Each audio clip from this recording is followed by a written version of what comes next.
Chapter 17. The Abbé's Chamber. After having passed with tolerable ease through the subterranean passage, which, however, did not admit of their holding themselves erect, the two friends reached the further end of the corridor, into which the abbé's cell opened. From that point, the passage became much narrower, and barely permitted one to creep through on hands and knees. The floor of the abbé's cell was paved, and it had been by raising one of the stones in the most obscure corner that Faria had been able to commence the laborious task of which Dante had witnessed the completion. As he entered the chamber of his friend, Dante cast around one eager and searching glance in quest of the expected marvels, but nothing more than common met his view. "It is well," said the abbé. "We have some hours before us. It is now just 12:15. Instinctively, Dante turned round to observe by what watch or clock the abbé had been able so accurately to specify the hour. "Look at this ray of light which enters by my window," said the abbé, "and then observe the lines traced on the wall. Well, by means of these lines, which are in accordance with the double motion of the earth, and the ellipse it describes around the sun, I am enabled to ascertain the precise hour with more minuteness than if I possessed a watch, for that might be broken or deranged in its movements, while the sun and the earth never vary in their appointed paths." This last explanation was wholly lost upon Dante, who had always imagined from seeing the sun rise from behind the mountains and set in the Mediterranean that it moved, and not the earth. A double movement of the globe he inhabited, and of which he could feel nothing, appeared to him perfectly impossible. Each word that fell from his companion's lips seemed fraught with the mysteries of science, as worthy of digging out as of the gold and diamonds in the mines of Guzerat and Golconda, which he could just recollect having visited during a voyage made in his earliest youth. "Come," said he to the abbé, "I am anxious to see your treasures." The abbé smiled, and, proceeding to the disused fireplace, raised by the help of his chisel a long stone, which had doubtless been the hearth, beneath which was a cavity of considerable depth, serving as a safe depository of the articles mentioned to Dante. "What do you wish to see first?" asked the abbé. "Oh, your great work on the monarchy of Italy." Faria then drew forth from his hiding-place 3 or 4 rolls of linen, laid one over the other like folds of papyrus. These rolls consisted of slips of cloth about 4 inches wide and 18 long. They were all carefully numbered, and closely covered with writing, so legible that Dante could easily read it, as well as make out the sense, it being in Italian, a language he, as a Provençal, perfectly understood. "There," said he, "there is the work complete. I wrote the word finis at the end of the 68th strip about a week ago. I have torn up 2 of my shirts, and as many handkerchiefs as I was master of, to complete the precious pages. Should I ever get out of prison and find in all Italy a printer courageous enough to publish what I have composed, my literary reputation is forever secured." "I see," answered Dante. "Now let me behold the curious pens with which you have written your work." "Look," said Faria, showing to the young man a slender stick about 6 inches long, and much resembling the size of the handle of a fine painting brush, to the end of which was tied, by a piece of thread, one of those cartilages of which the abbé had before spoken to Dante. It was pointed, and divided at the nib like an ordinary pen. Dante examined it with intense admiration, then looked around to see the instrument with which it had been shaped so correctly into form. "Ah, yes," said Faria. "The penknife, that's my masterpiece. I made it as well, this larger knife, out of an old iron candlestick." The penknife was sharp and keen as a razor. As for the other knife, it would serve a double purpose, and with it one cut and thrust. Dante examined the various articles shown to him with the same attention that he had bestowed on the curiosities and strange tools exhibited in the shops at Marseille as the works of the savages in the South Seas, from whence they had been brought by the different trading vessels. "As for the ink," said Faria, I told you I managed to obtain that, and I only just made it from time to time as I require it. One thing still puzzles me, observed Dante, and that is how you managed to do all this by daylight. I worked at night also, replied Faria. Night? Why, for heaven's sake, are your eyes like cats, that you can see to work in the dark? Indeed they are not, but God has supplied man with the intelligence that enables him to overcome the limitations of natural conditions. I furnish myself with a light. You did? Pray, tell me how. I separated the fat from the meat served to me, melted it, and so made oil. Here is my lamp. So saying, the abbé exhibited a sort of torch, very similar to those used in public illuminations. But light. Here are 2 flints and a piece of burnt linen. And matches? I pretended that I had a disorder of the skin, and asked for a little sulphur, which was readily supplied. Dante laid the different things he had been looking at on the table, and stood with his head drooping on his breast, as though overwhelmed by the perseverance and strength of Faria's mind. You have not seen all yet, continued Faria, for I do not think it wise to trust all my treasures in the same hiding place. Let us shut this one up. They put the stone back in its place.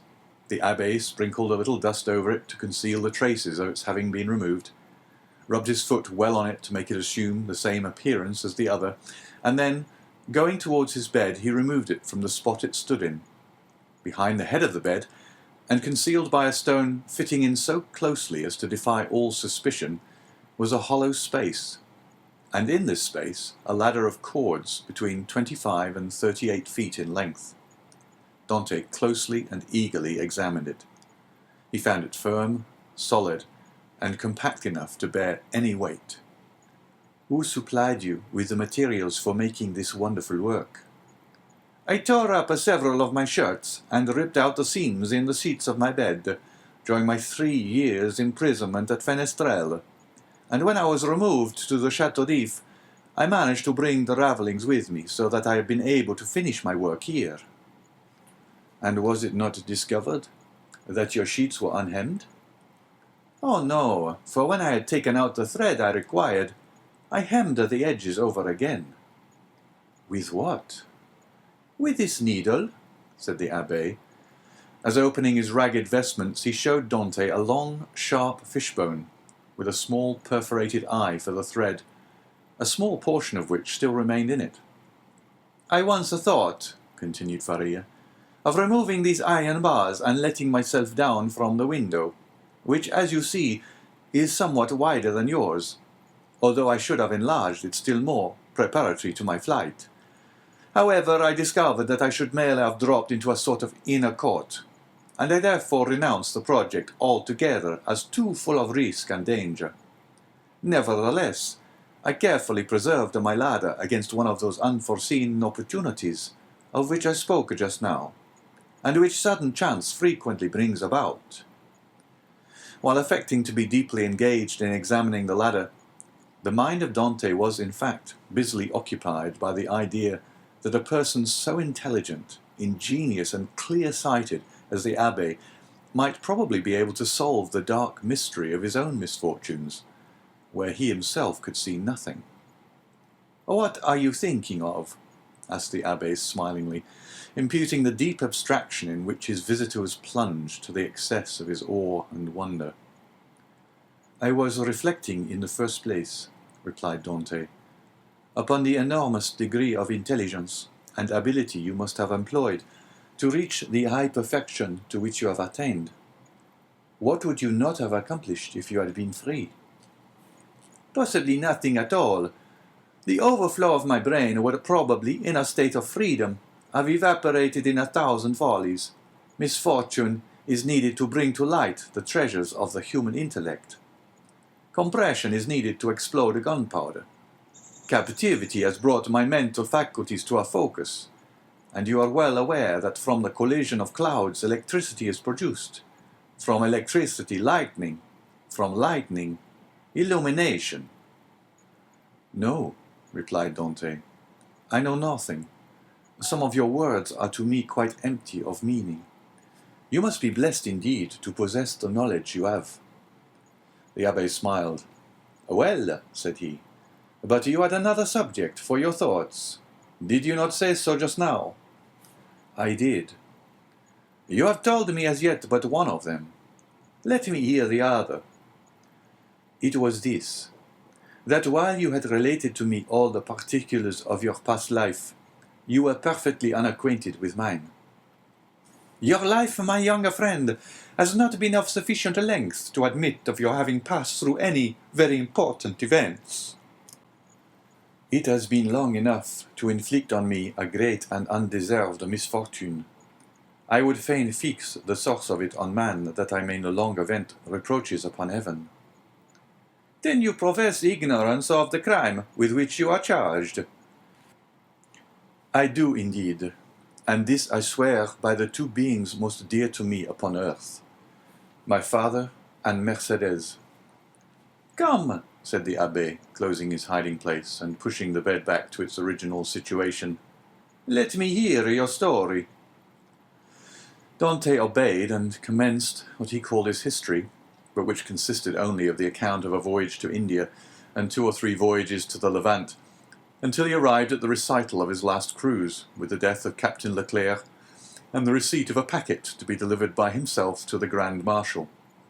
His interview with that personage, and his receiving, in place of the packet brought, a letter addressed to a Monsieur Noirtier, his arrival at Marseille and interview with his father, his affection for Mercedes and their nuptial feast, his arrest and subsequent examination, his temporary detention at the Palais de Justice, and his final imprisonment in the Château d'If. From this point everything was a blank to Dante. He knew nothing more, not even the length of time he had been imprisoned. His recital finished, the abbé reflected long and earnestly. "There is," said he at the end of his meditations, "a clever maxim, which bears upon what I was saying to you some little while ago, and that is that unless wicked ideas take root in a naturally depraved mind, human nature in a right and wholesome state revolts at crime. Still, from an artificial civilization have originated wants, vices, and false tastes, which occasionally become so powerful as to stifle within us all good feelings, and ultimately to lead us into guilt and wickedness. From this view of things, then comes the axiom that if you visit to discover the author of any bad action, seek first to discover the person to whom the perpetration of that bad action could be in any way advantageous. And now to apply it in your case, to whom could your disappearance have been serviceable?" "To no one, by heaven. I was a very insignificant person." "Do not speak thus, for your reply evinces neither logic nor philosophy. Everything is relative, my dear young friend, from the king who stands in the way of his successor, to the employee who keeps his rival out of a place. Now, in the event of the king's death, his successor inherits a crown. When the employee dies, the supernumerary steps into his shoes and receives his salary of 12,000 livres. Well, these 12,000 livres are his civil list, and are as essential to him as the 12 millions of a king. Every one, from the highest to the lowest degree, has his place on the social ladder, and is beset by stormy passions and conflicting interests, as in Descartes' theory of pressure and impulsion. But these forces increase as we go higher, so that we have a spiral which, in defiance of reason, rests upon the apex and not on the base. Now let us return to your particular world. You say you were on the point of being made a captain of the Pharaon." "Yes." "And about to become the husband of a young and lovely girl." "Yes." Now, could anyone have had any interest in preventing the accomplishment of these two things? But let us first settle the question as to its being the interest of anyone to hinder you from being captain of the Pharaon. What say you?" "I cannot believe such was the case. I was generally liked on board, and that the sailors possessed the right of selecting a captain themselves, I feel convinced their choice would have fallen on me. There was only one person among the crew who had any feeling of ill will towards me. I had quarrelled with him some time previously, and had even challenged him to fight me, but he refused. Now we are getting on. And what was this man's name? Danglars. What rank did he hold on board? He was supercargo. And had you been a captain, should you have retained him in his employment? Not if the choice had remained with me, for I had frequently observed inaccuracies in his accounts. Good again. Now then tell me, was any person present during your last conversation with Captain Leclerc? No, we were quite alone. Could your conversation have been overheard by anyone? It might, for the cabin door was open. And stay, now, I recollect. Danglars himself passed by just as Captain Leclerc was giving me the packet for the Grand Marshal. That's better, cried the Abbé. Now we are on the right ascent. Did you take anybody with you when you put into the port of Elba? Nobody. Somebody there received your packet, and gave you a letter in place of it, I think. Yes, the Grand Marshal did. And what did you do with that letter? Put it into my portfolio. You had your portfolio with you, then? Now, how could a sailor find room in his pocket for a portfolio large enough to contain an official letter? You are right, it was left on board. Then it was not until your return to the ship that you put the letter in the portfolio? No. And what did you do with this same letter while returning from the Porto Ferraio to the vessel? I carried it in my hand. So that when you went on board the Pharaon, everybody could see that you held a letter in your hand? Yes. Danglars as well as the rest? Danglars as well as others. Now listen to me, and try to recall every circumstance attending your arrest. Do you recollect the words in which the information against you was formulated? Oh yes, I read it over 3 times, and the words sank deeply into my memory. Repeat it to me. Dante paused a moment, then said, This is it, word for word.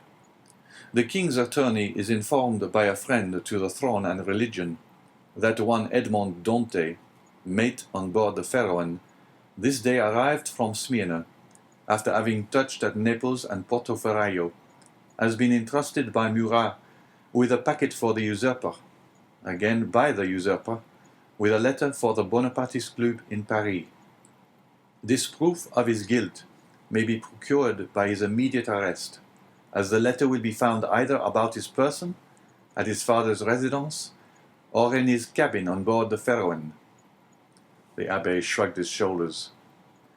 The thing is clear as day, said he, and you must have had a very confiding nature, as well as a good heart, not to have suspected the origin of the whole affair. Do you really think so? That would indeed be infamous. How did Danglars usually write? In a handsome running hand. And how was the anonymous letter written? Backhanded. Again the Abbé smiled. Disguised? It was very boldly written, if disguised. Stop a bit, said the Abbé, taking out what he called his pen, and after dipping it into the ink, he wrote on a piece of prepared linen with his left hand the first 2 or 3 words of the accusation. Dante drew back and gazed on the Abbé with sensation almost amounting to terror. How very astonishing, cried he at length. Why, your writing exactly resembles that of the accusation. Simply because that accusation had been written with the left hand, and I have noticed that— What? That while the writing of different persons done with the right hand varies, that performed with the left hand is invariably uniform. You have evidently seen and observed everything. Let us proceed. Oh, yes, yes. Now, as regards the second question, I am listening. Was there any person whose interest it was to prevent your marriage with Mercedes? Yes, a young man who loved her. And his name was? Fernand. This is a Spanish name, I think. He was a Catalan. You imagine him capable of writing the letter? Oh no, he would more likely have got rid of me by sticking a knife into me. That is in a strict accordance with the Spanish character. An assassination they will unhesitatingly commit, but an act of cowardice, never. Besides, said Dante, the various circumstances mentioned in the letter were wholly unknown to him. You had never spoken of them yourself to anyone? To no one. Not even to your mistress? No, not even to my betrothed. Then it is a Danglars. I feel quite sure of it now. Wait a little. Pray, was Danglars acquainted with Fernand? No. Yes, he was. Now I recollect. What? To have seen them both sitting at table together under an arbour at Père Pamphil's the evening before the day fixed for my wedding. They were in earnest conversation. Danglars was joking in a friendly way, but Fernand looked pale and agitated. Were they alone? There was a third person with them, whom I knew perfectly well, and who had in all probability made their acquaintance. He was a tailor named Caderousse, but he was very drunk. Stay, how strange, that it should not have occurred to me before. Now I remember quite well that on the table round which they were sitting were pens, ink, and paper. Oh, the heartless, treacherous scoundrels! Exclaimed Dante, pressing his hand to his throbbing brows. Is there anything else I can assist you in discovering, besides the villainy of your friends? Inquired the abbé with a laugh. Yes, replied Dante eagerly. I would beg of you, who see so completely to the depths of things, and to whom the greatest mystery seems but an easy riddle, to explain to me how it was that I underwent no second examination, was never brought to trial, and above all, was condemned without ever having had sentence passed on me. That is altogether a different and more serious matter, responded the abbé. The ways of justice are frequently too dark and mysterious to be easily penetrated. All we have hitherto done in the matter has been child's play. If you wish me to enter upon the more difficult part of the business, you must assist me by the most minute information on every point. Pray ask me whatever question you please, for in good truth you see more clearly into my life than I do myself. In the first place, then who examined you? The king's attorney, his deputy, or a magistrate? The deputy. Was he young or older? About 6 or 27 years of age, I should say. So, answered the abbé, old enough to be ambitious, but too young to be corrupt. And how did he treat you? With more of mildness than severity. Did you tell him your whole story? I did. And did his conduct change at all in the course of your examination? He did appear much disturbed when he read the letter that had brought me into this scrape. He seemed quite overcome by my misfortune. By your misfortune? Yes. Then you feel quite sure that it was the misfortune he deplored? He gave me one great proof of his sympathy, at any rate. And that? He burnt the sole evidence that could at all have criminated me. What, the accusation? No, the letter. Are you sure? I saw it done. That alters the case. This man might after all be a great scoundrel than you have thought possible. Upon my word, said Dante, you make me shudder. Is the world filled with tigers and crocodiles? Yes, and remember that two-legged tigers and crocodiles are more dangerous than the others. Never mind. Let us go on. With all my heart. You tell me he burned the letter. He did, saying at the same time, You see, I thus destroy the only proof existing against you. This action is somewhat too sublime to be natural. You think so? I am sure of it. To whom was this letter addressed? To Monsieur Noirtier, numero 13, Coqueron, Paris. Now can you conceive of any interest that your heroic deputy could possibly have had in the destruction of that letter? Why, it is not altogether impossible. He might have had, for he made me promise several times never to speak of that letter to anyone, assuring me he so advised me for my own interest. And more than this, he insisted on my taking a solemn oath never to utter the name mentioned in the address. Noirtier, repeated the Abbé. Noirtier. I knew a person of that name at the court of the Queen of Etruria, a Noirtier, who had been a Girondin during the Revolution. What was your deputy called? De Villefort.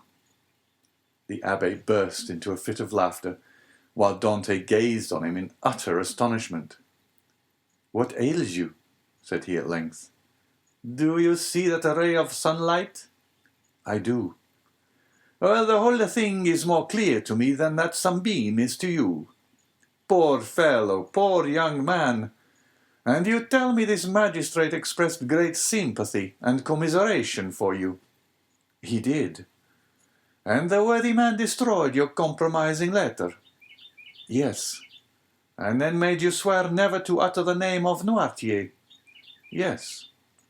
Why, you poor short-sighted simpleton, can you not guess who this Noirtier was, whose very name he was so careful to keep concealed? Noirtier was his father. Had a thunderbolt fallen at the feet of Dante, or hell opened its yawning gulf before him, he could not have been more completely transfixed with horror than he was at the sound of these unexpected words. Starting up, he clasped his hands around his head as though to prevent his very brain from bursting, and exclaimed, His father? His father? Yes, his father, replied the Abbé. His right name was Noirtier de Villefort. At this instant a bright light shot through the mind of Dante, and cleared up all that had been dark and obscure before. The change that had come over Villefort during the examination, the destruction of the letter, the exacted promise, the almost supplicating tones of the magistrate who seemed rather to implore mercy than to pronounce punishment, all returned with a stunning force to his memory. He cried out and staggered against the wall like a drunken man. Then he hurried to the opening that led from the Abbé's cell to his own and said, I must be alone to think over all this. When he regained his dungeon, he threw himself on his bed, where the turnkey found him in the evening visit, sitting with fixed gaze and contracted features, dumb and motionless as a statue. During these hours of profound meditation, which to him had seemed only minutes, he had formed a fearful resolution, and bound himself to its fulfilment by a solemn oath. Dante was at length roused from his reverie by the voice of Faria, who, having also been visited by his jailer, had come to invite his fellow-sufferer to share his supper. The reputation of being out of his mind, though harmlessly and even amusingly so, had procured for the Abbé unusual privileges. He was supplied with bread of a finer, whiter quality than the usual prison fare, and even regaled each Sunday with a small quantity of wine. Now this was a Sunday, and the Abbé had come to ask his young companion to share the luxuries with him. Dante followed. His features were no longer contracted, and now wore their usual expression. But there was that in his whole appearance that bespoke one who had come to a fixed and desperate resolve. Faria bent on him his penetrating eye. I regret now, said he, having helped you in your late inquiries, or having given you the information I did. Why so? inquired Dante. Because it has instilled a new passion in your heart. That of vengeance. Dante smiled. Let us talk of something else, said he. Again, the abbé looked at him, then mournfully shook his head, but in accordance with Dante's request, he began to speak of other matters. The elder prisoner was one of those persons whose conversation, like that of all who had experienced many trials, contained many useful and important hints, as well as sound information. But it was never egotistical, for that unfortunate man never alluded to his own sorrows. Dante listened with admiring attention to all he said. Some of his remarks corresponded with what he already knew, or applied to the sort of knowledge his nautical life had enabled him to acquire. A part of the good abbé's words, however, were wholly incomprehensible to him, but like the aurora which guides the navigator in northern latitudes, opened new vistas to the inquiring mind of the listener, and gave fantastic glimpses of new horizons, enabling him justly to estimate the delight an intellectual mind would have in following one so richly gifted as Faria along the heights of truth, where he was so much at home. You must teach me a small part of what you know, said Dante, if only to prevent your growing weary of me. I can well believe that so learned a person as yourself would prefer absolute solitude to being tormented with the company of one as ignorant and uninformed as myself. If you will only agree to my request, I promise you never to mention another word about escaping. The abbé smiled. Alas, my boy, said he, human knowledge is confined within very narrow limits, and when I have taught you mathematics, physics, history, and the 3 or 4 modern languages with which I am acquainted, you will know as much as I do myself. Now it will scarcely require 2 years for me to communicate to you the stock of learning I possess. 2 years? Exclaimed Dante. Do you really believe I can acquire all these things in so short a time? Not their application, certainly, but their principles you may. To learn is not to know. There are the learners and the learned. Memory makes the one, philosophy the other. But cannot one learn philosophy? Philosophy cannot be taught. It is the application of the sciences to truth. It is like the golden cloud in which the Messiah went up into heaven. Well then, said Dante, what shall you teach me first? I am in a hurry to begin. I want to learn. Everything, said the abbé. And that very evening, the prisoners sketched a plan of education to be entered upon the following day. Dante possessed a prodigious memory, combined with an astonishing quickness and readiness of conception. The mathematical turn of his mind rendered him apt at all kinds of calculation, while his naturally poetical feelings threw a light and pleasing veil over the dry reality of arithmetical computation, or the rigid severity of geometry. He already knew Italian, and had also picked up a little of the Romaic dialect during voyages to the East, and by the aid of these 2 languages he easily comprehended the construction of all the others, so that at the end of 6 months he began to speak Spanish, English, and German. In strict accordance with the promise made to the abbé, Dante spoke no more of escape. Perhaps the delight his studies afforded him left no room for such thoughts. Perhaps the recollection that he had pledged his word, on which his sense of honour was keen, kept him from referring in any way to the possibilities of flight. Days, even months, passed by unheeded in one rapid and instructive course. At the end of a year, Dante was a new man. Dante observed, however, that Faria, in spite of the relief his society afforded, daily grew sadder. One thought seemed incessantly to harass and distract his mind. Sometimes he would fall into long reverie, sigh heavily and involuntarily, then suddenly rise, and with folded arms begin pacing the confined space of his dungeon. One day he stopped all at once and exclaimed, "Ah, if there were no sentinel!" "There shall not be one a minute longer than you please," said Dante, who had followed the working of his thoughts, as accurately as though his brain were enclosed in crystal, so clear as to display its minutest operations. "I have already told you," answered the abbé, "that I loathe the idea of shedding blood. And yet the murder, if you choose to call it so, would be simply a measure of self-preservation. No matter, I could never agree to it. Still, you have thought of it." "Incessantly, alas!" cried the abbé. "And you have discovered a means of regaining our freedom, have you not?" asked Dante eagerly. "I have, if it were only possible to place a deaf and blind sentinel in the gallery beyond us." "He shall be both blind and deaf," replied the young man, with an air of determination that made his companion shudder. "No, no!" cried the abbé. "Impossible!" Dante endeavoured to renew the subject. The abbé shook his head in token of disapproval, and refused to make any further response. 3 months passed away. "Are you strong?" the abbé asked one day of Dante. The young man in reply took up the chisel, bent it into the form of a horseshoe, and then as readily straightened it. "And you will engage not to do any harm to the sentry, except as a last resort?" "I promise, on my honor." "Then," said the abbé, "we may hope to put our design into execution." "And how long shall we be in accomplishing the necessary work?" "At least a year." "And shall we begin at once?"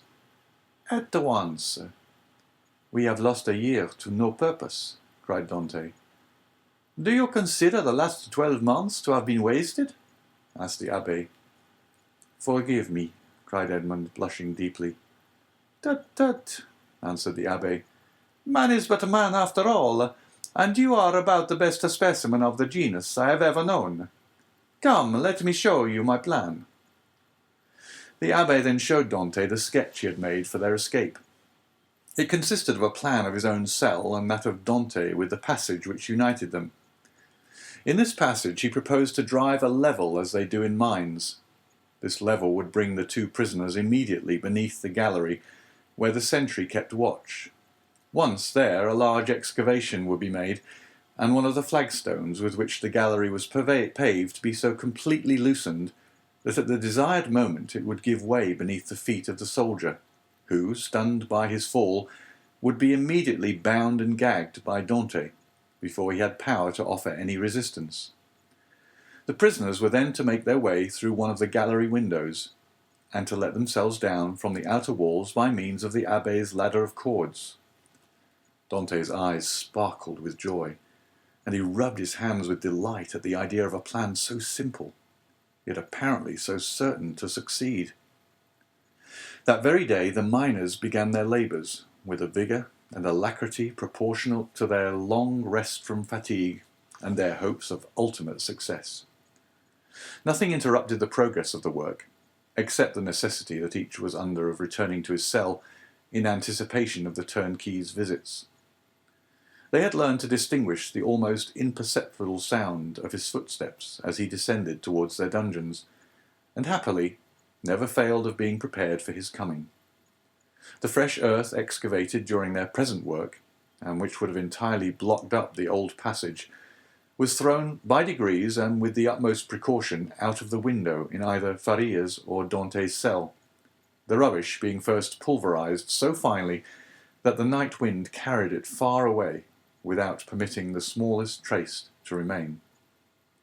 More than a year had been consumed in this undertaking, the only tools for which had been a chisel, a knife, and a wooden lever.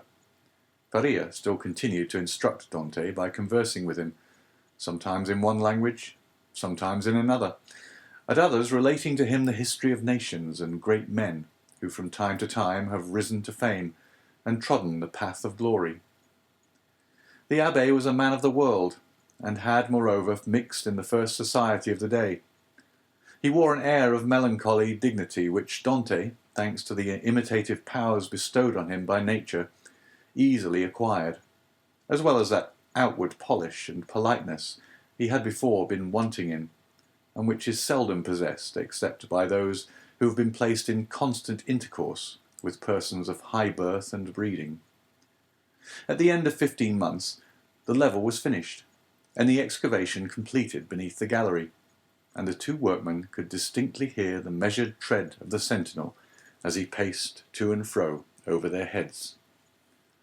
Compelled as they were to await a night sufficiently dark to favour their flight, they were obliged to defer their final attempt till that auspicious moment should arrive.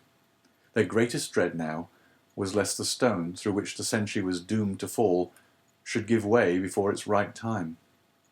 And this they had in some measure provided against by propping it up with a small beam which they had discovered in the walls through which they had worked their way. Dante was occupied in arranging this piece of wood when he heard Faria, who had remained in Edmond's cell for the purpose of cutting a peg to secure their rope ladder, call to him in a tone indicative of great suffering. Dante hastened to his dungeon, where he found him standing in the middle of the room, pale as death, his forehead streaming with perspiration, and his hands clinched tightly together.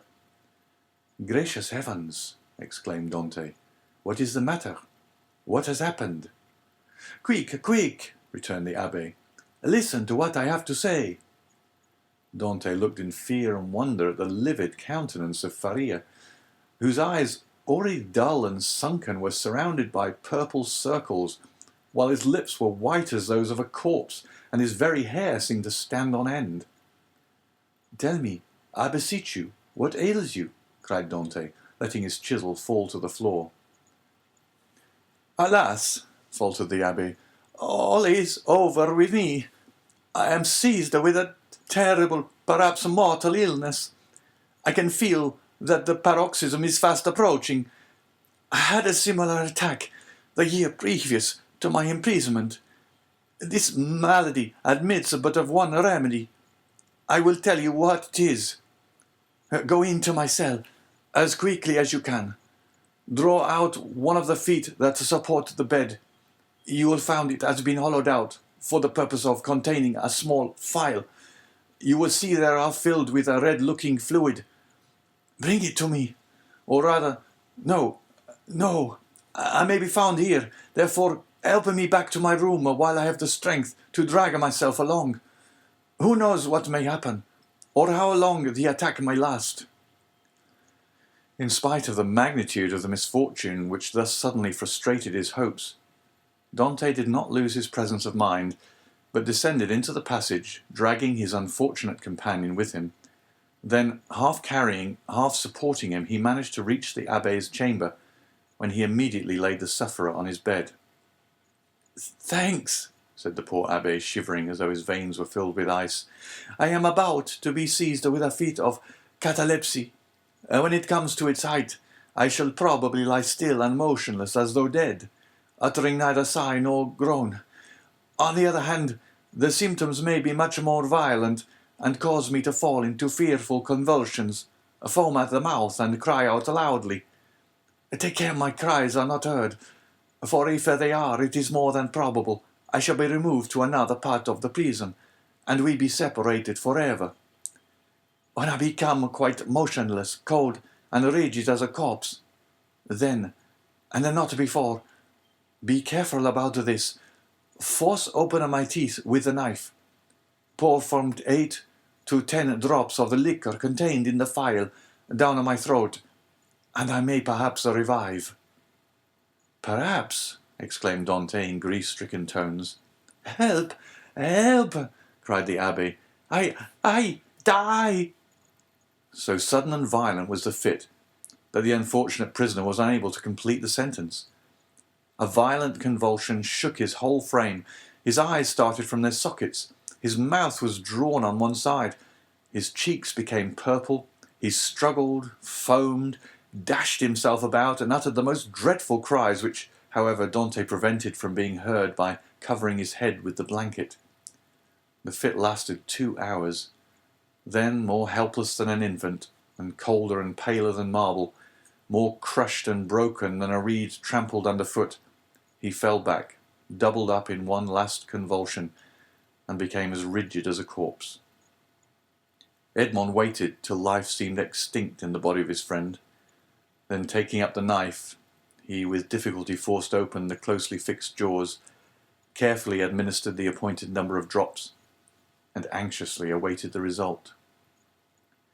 An hour passed away, and the old man gave no sign of returning animation. Dante began to fear he had delayed too long ere he had administered the remedy, and thrusting his hands into his hair, continued gazing on the lifeless features of his friend. At length, a slight colour tinged the livid cheeks. Consciousness returned to the dull, open eyeballs. A faint sigh issued from the lips, and the sufferer made a feeble effort to move. "He is saved! He is saved!" cried Dante in a paroxysm of delight. The sick man was not yet able to speak, but he pointed with evident anxiety towards the door. Dante listened, and plainly distinguished the approaching steps of the jailer. It was therefore near 7 o'clock, but Edmond's anxiety had put all thoughts of time out of his head. The young man sprang to the entrance, darted through it, carefully drawing the stone over the opening, and hurried to his cell. He had scarcely done so before the door opened, and the jailer saw the prisoner seated as usual on the side of his bed. Almost before the key had turned in the lock, and before the departing steps of the jailer had died away in the long corridor, he had to traverse Dante, whose restless anxiety concerning his friend left him no desire to touch the food brought to him, hurried back to the abbé's chamber, and raising the stone by pressing his head against it, was soon beside the sick man's couch. Faria had now fully regained his consciousness, but he still lay helpless and exhausted. "I did not expect to see you again," said he feebly to Dante. "And why not?" asked the young man. "Did you fancy yourself dying?" "No, I had no such idea. But, knowing that all was ready for flight, I thought you might have made your escape." A deep glow of indignation suffused the cheeks of Dante. "Without you? Did you really think me capable of that?" "At least," said the abbé, "I now see how wrong such an opinion would have been. Alas, alas, I am fearfully exhausted and debilitated by this attack." "Be of good cheer," replied Dante. "Your strength will return." And as he spoke, he seated himself near the bed beside Faria, and took his hands. The abbé shook his head. "The last attack I had," said he, "lasted but half an hour, and after it I was hungry, and got up without help. Now I can move neither my right arm nor leg, and my head seems uncomfortable, which shows that there has been a suffusion of blood on the brain. The third attack will either carry me off, or leave me paralyzed for life." "No, no," cried Dante, "you are mistaken. You will not die, and your third attack, if indeed you should have another, will find you at liberty. We shall save you another time, as we have done this, only with a better chance of success, because we shall be able to command every requisite assistance." "My good Edmond," answered the abbé, "be not deceived. The attack which has just passed away condemns me forever to the walls of a prison. None can fly from a dungeon who cannot walk." "Well, we will wait a week, a month, 2 months, if need be, and meanwhile your strength will return. Everything is in readiness for our flight, and we can select any time we choose. As soon as you feel able to swim, we will go." "I shall never swim again," replied Faria. "This arm is paralyzed, not for a time, but forever. Lift it, and judge if I am mistaken." The young man raised the arm, which fell back by its own weight, perfectly inanimate and helpless. A sigh escaped him. "You are convinced now, Edmond, are you not?" asked the abbé. "Depend upon it. I know what I say. Since the first attack I experienced of this malady, I have continually reflected on it. Indeed, I expected it, for it is a family inheritance. Both my father and grandfather died of it in a third attack. The physician, who prepared me for the remedy I have twice successfully taken, was no other than the celebrated Cabanilles, and he predicted a similar end for me." "The physician may be mistaken," exclaimed Dante. "And as for your poor arm, what difference will that make? I can take you on my shoulders and swim for both of us." "My son," said the abbé, "you, who are a sailor and a swimmer, must know as well as I do that a man so loaded would sink before he had done 50 strokes. Cease then to allow yourself to be duped by vain hopes that even your own excellent heart refuses to believe in. Here I shall remain till the hour of my deliverance arrives, and that in all human probability will be the hour of my death. As for you, who are young and active, delay not on my account, but fly, go. I give you back your promise." "It is well," said Dante. "Then I shall also remain." Then rising and extending his hand with an air of solemnity over the old man's head, he slowly added, "By the blood of Christ, I swear never to leave you while you live." Faria gazed fondly on his noble-minded, single-hearted, high-principled young friend, and read in his countenance ample confirmation of the sincerity of his devotion and the loyalty of his purpose. "Thanks," murmured the invalid, extending one hand. "I accept. You may one of these days reap the reward of your disinterested devotion. But as I cannot, and you will not quit this place, it becomes necessary to fill up the excavation beneath the soldier's gallery. He might, by chance, hear the hollow sound of his footsteps, and call the attention of his officer to the circumstance. That would bring about a discovery which would inevitably lead to our being separated. Go then, and set about this work in which, unhappily, I can offer you no assistance. Keep at it all night, if necessary, and do not return here tomorrow till after the jailer is visited me. I shall have something of the greatest importance to communicate to you." Dante took the hand of the abbé in his, and affectionately pressed it. Faria smiled encouragingly on him, and the young man retired to his task in the spirit of obedience and respect which he had sworn to show towards his aged friend. End of chapter 17.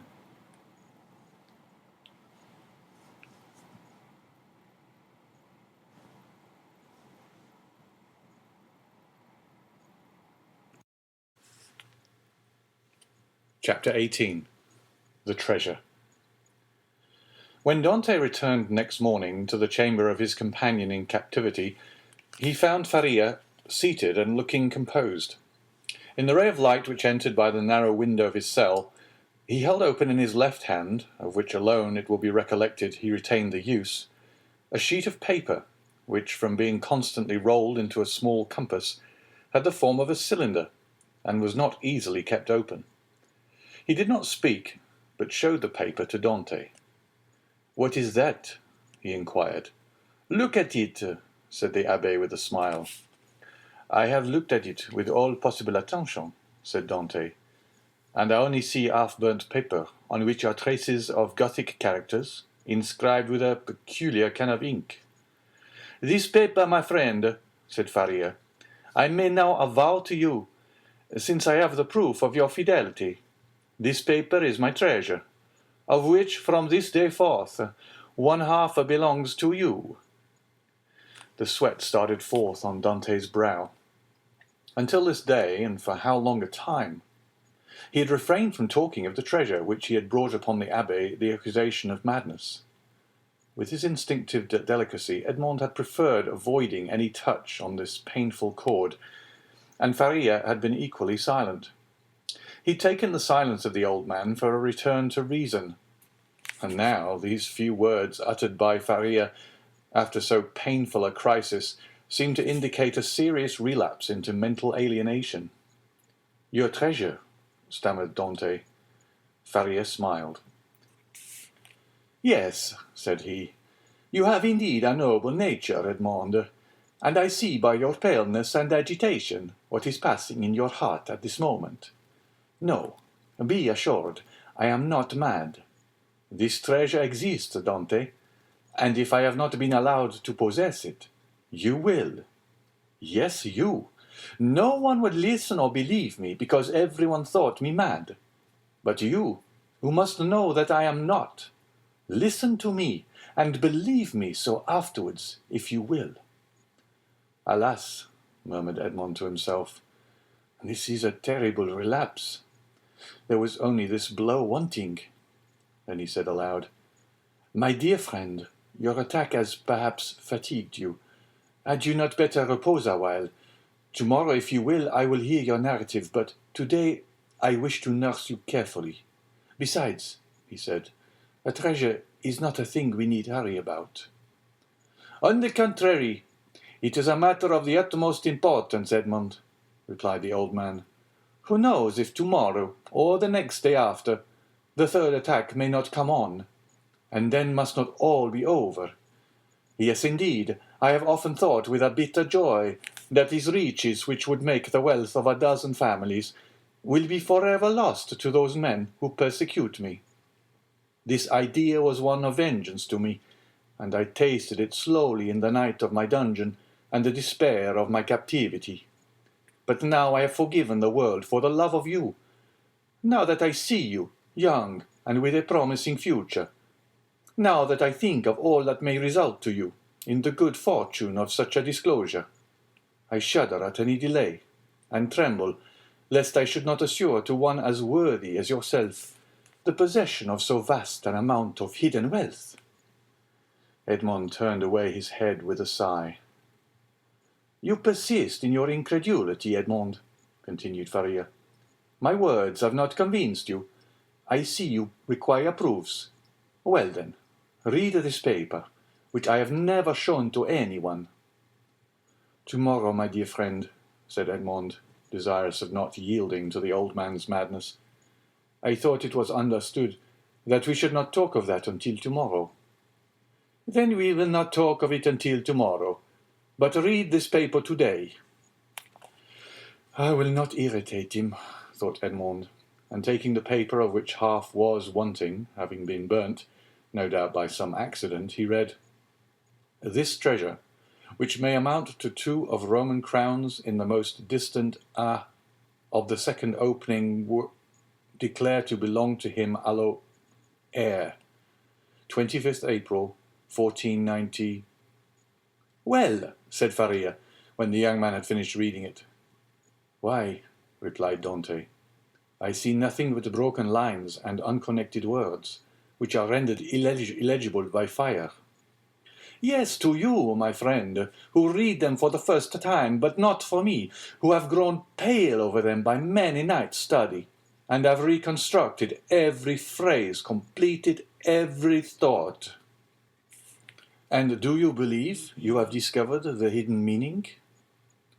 "I am sure I have, and you shall judge for yourself. But first listen to the history of this paper." "Silence!" exclaimed Dante.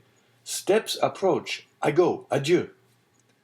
And Dante, happy to escape the history and explanation which would be sure to confirm his belief in his friend's mental instability, glided like a snake along the narrow passage, while Faria, restored by his alarm to a certain amount of activity, pushed the stone into place with his foot and covered it with a mat in order the more effectually to avoid discovery. It was the governor, who, hearing of Faria's illness from the jailer, had come in person to see him. Faria sat up to receive him, avoiding all gestures in order that he might conceal from the governor the paralysis that had already half stricken him with his death. His fear was lest the governor, touched with pity, might order him to be removed to better quarters, and thus separate him from his young companion. But fortunately this was not the case, and the governor left him convinced that the poor madman, for whom in his heart he felt a kind of affection, was only troubled with a slight indisposition. During this time, Edmond, seated on his bed with his head in his hands, tried to collect his scattered thoughts. Faria, since their first acquaintance, had been on all points so rational and logical, so wonderfully sagacious, in fact, that he couldn't understand how so much wisdom on all points could be allied with madness. Was Faria deceived as to his treasure, or was all the world deceived as to Faria? Dante remained in his cell all day, not daring to return to his friend, thinking thus to defer the moment when he should be convinced, once for all, that the abbé was mad. Such conviction would be so terrible. But towards the evening, after the hour for the customary visit had gone by, Faria, not seeing the young man appear, tried to move and get over the distance which separated them. Edmond shuddered when he heard the painful efforts which the old man made to drag himself along. His leg was inert, and he could no longer make use of one arm. Edmond was obliged to assist him, for otherwise he would not have been able to enter by the small aperture which led to Dante's chamber. "Here I am, pursuing you remorselessly," he said with a benignant smile. "You thought to escape my munificence, but it is in vain. Listen to me." Edmond saw there was no escape, and placing the old man on his bed, he seated himself on the stool beside him. "You know," said the abbé, "that I was the secretary and intimate friend of Cardinal Spada, the last of the princes of that name. I owe to this worthy lord all the happiness I have ever knew. He was not rich, although the wealth of his family had passed into a proverb, and I heard the phrase very often, as rich as a Spada. But he, like public rumour, lived on his reputation for wealth. His palace was my paradise. I was tutor to his nephews, who are dead, and when he was alone in the world, I tried by absolute devotion to his will to make up to him all he had done for me during 10 years of unremitting kindness. The cardinal's house had no secrets from me. I had often seen my noble patron annotating ancient volumes and eagerly searching amongst dusty family manuscripts. One day, when I was reproaching him for his unavailing searches, and deploring the prostration of mind that followed them, he looked at me, and smiling bitterly, opened a volume relating to the history of the city of Rome. There, in the 20th chapter of the life of Pope Alexandre VI, were the following lines which I can never forget. The great wars of Romagna had ended. Caesar Borgia, who had completed his conquest, had need of money to purchase all Italy. The Pope had also need of money to bring matters to an end with Louis XII, King of France, who was formidable still in spite of his recent reverses, and it was necessary, therefore, to have recourse to some profitable scheme, which was a matter of great difficulty in the impoverished conditions of exhausted Italy.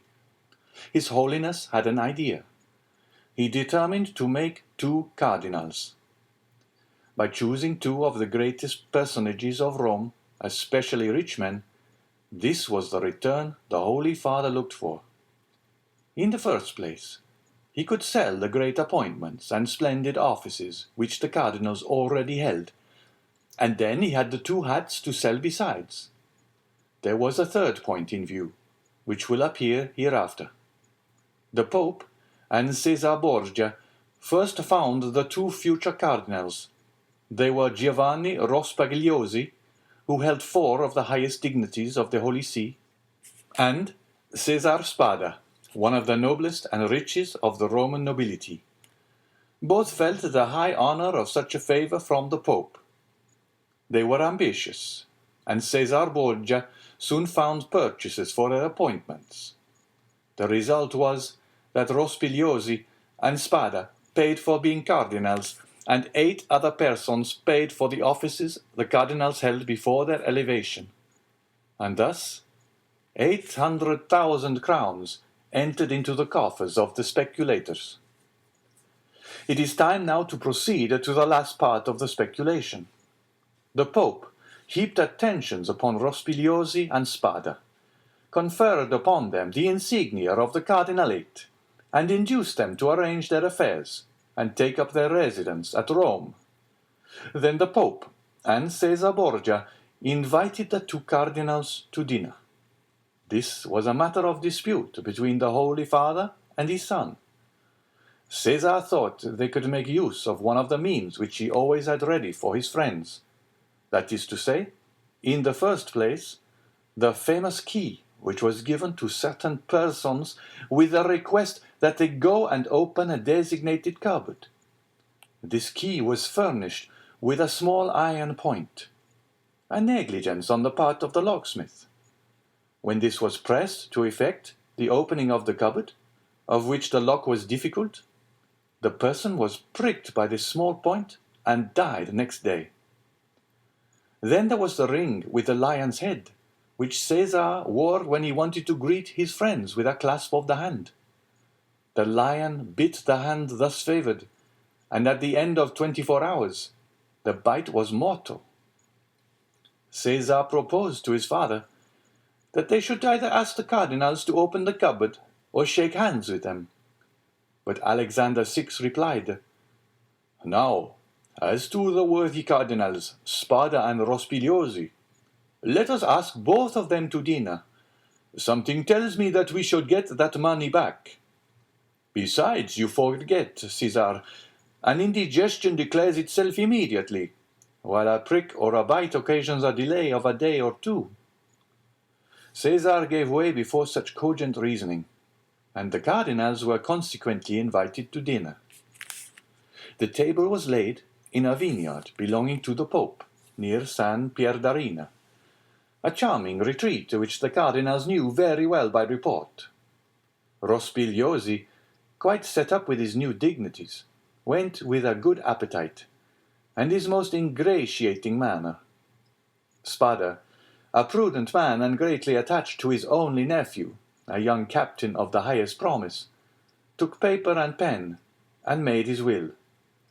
He then sent word to his nephew to wait for him near the vineyard, but it appeared the servant did not find him. Spada knew what these invitations meant, since Christianity, so eminently civilizing, had made progress in Rome. It was no longer a centurion who came from the tyrant with a message, "Caesar wills that you die," but it was a legate at a Latere who came with a smile on his lips to say from the Pope, "His Holiness requests you to dine with him." Spada set about 2 o'clock to San Pierdarina. The Pope awaited him. The first sight that attracted the eyes of Spada was that of his nephew in full costume, and Caesar Borgia paying him most marked attentions. Spada turned pale, as Caesar looked at him with an ironical air, which proved that he had anticipated all, and that the snare was well spread. They began that dinner, and Spada was only able to inquire of his nephew if he had received his message. The nephew replied no, perfectly comprehending the meaning of the question. It was too late, for he had already drunk a glass of excellent wine, placed for him expressly by the Pope's butler. Spada at the same moment saw another bottle approach him, which he was pressed to taste. An hour afterwards, a physician declared they were both poisoned through eating mushrooms. Spada died on the threshold of the vineyard. The nephew expired at his own door, making signs which his wife could not comprehend. Then Caesar and the Pope hastened to lay hands on the heritage, under presence of seeking for papers of the dead man. But the inheritance consisted in this only, a scrap of paper on which Spada had written, "I bequeath to my beloved nephew my coffers, my books, and amongst others my breviary, with the gold corners, which I beg he would preserve in remembrance of his affectionate uncle." The heirs sought everywhere, admired the breviary, laid hands on the furniture, and were greatly astonished that Spada, the rich man, was really the most miserable of uncles. No treasures, unless they were those of science, contained in the library and laboratories. That was all. Caesar and his father searched, examined, scrutinized, but found nothing, or at least very little, not exceeding a few 1,000 crowns in plate, and about the same in ready money. But the nephew had time to say to his wife before he expired, "Look well among my uncle's papers. There is a will." They saw it even more thoroughly than the august heirs had done, but it was fruitless. There were 2 palaces and a vineyard behind the Palatine Hill. But in these days landed property had not much value, and the 2 palaces and the vineyard remained to the family, since they were beneath the rapacity of the Pope and his son. Months and years rolled on. Alexander VI died, poisoned. You know by what mistake. Caesar, poisoned at the same time, escaped by shedding his skin like a snake. But the new skin was spotted by the poison, till it looked like a tiger's. Then, compelled to quit Rome, he went and got himself obscurely killed in a night skirmish, scarcely noticed in history. After the Pope's death and his son's exile, it was supposed that Spada family would resume the splendid position they had held before the Cardinal's time. But this was not the case. The Spadas remained in doubtful ease. A mystery hung over this dark affair, and the public rumor was that Caesar, a better politician than his father, had carried off from the Pope the fortune of the 2 cardinals. I say the 2 because Cardinal Rospigliosi, who had not taken any precaution, was completely despoiled. "Up to this point," said Faria, interrupting the thread of his narrative, "this seems to you very meaningless, no doubt, eh?" "Oh, my friend," cried Dante, "on the contrary, it seems as if I were reading a most interesting narrative. Go on, I beg of you." "I will. The family began to get accustomed to their obscurity. Years rolled on, and amongst the descendants some were soldiers, others diplomatists, some churchmen, some bankers, some grew rich and some were ruined. I come now to the last of the family, whose secretary I was, the Count of Spada. I had often heard him complain of the disproportion of his rank with his fortune, and I advised him to invest all he had in an annuity. He did so, and thus doubled his income. The celebrated breviary remained in the family, and was in the Count's possession. It had been handed down from father to son, for the singular clause of the only will that had been found, and caused it to be regarded as a genuine relic, preserved in the family with superstitious veneration. It was an illuminated book, with beautiful Gothic characters, and so weighty with gold that a servant always carried it before the cardinal on days of great solemnity.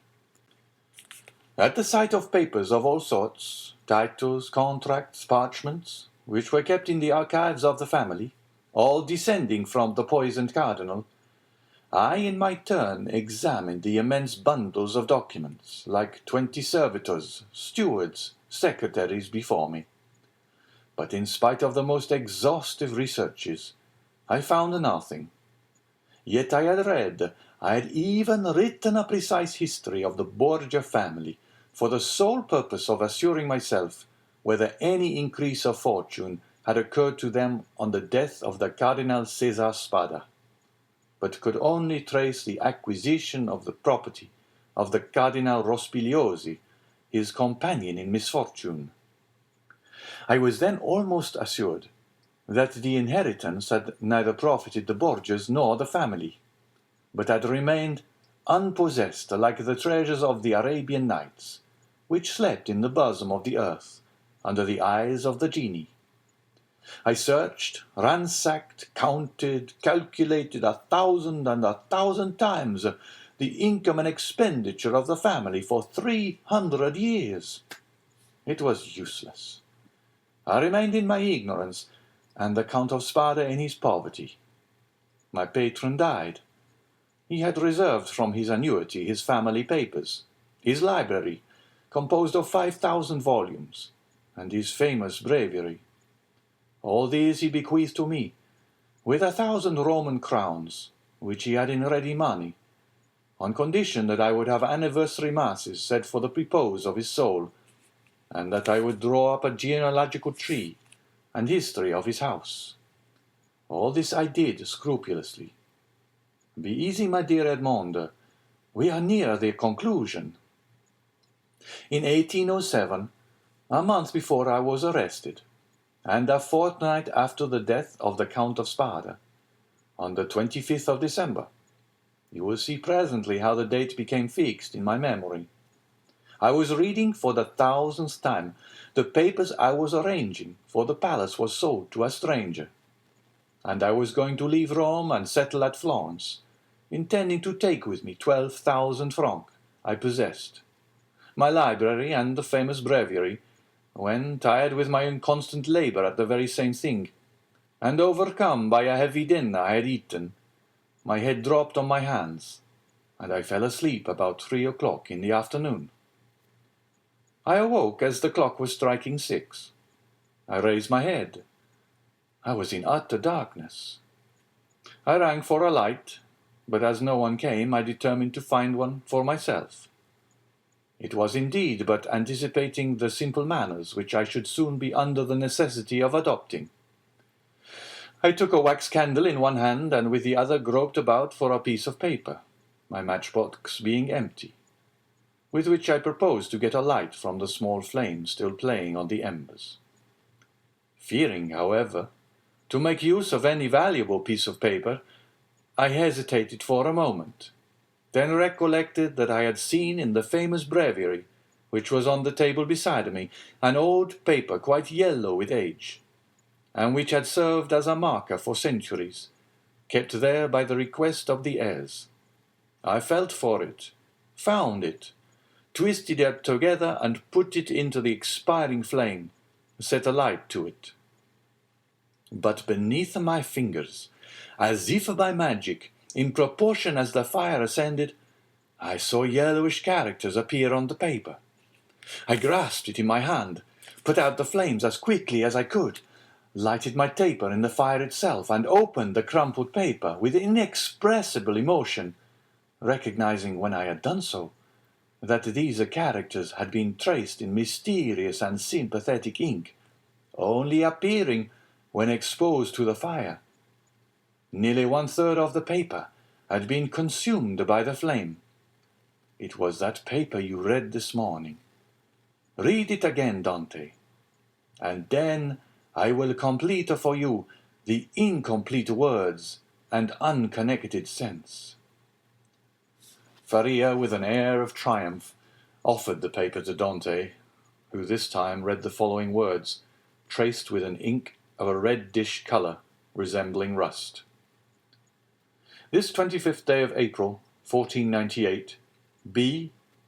Alexander VI, and fearing that not he may desire to become my heir, and Bentivoglio, who were poisoned, my sole heir that I have but, and has visited with me, that is in island of Monte Cristo, all I jewels, diamonds, gems, that I alone may amount to nearly the 2 will find on raising the 20th row creek to the east in a right line, 2 open.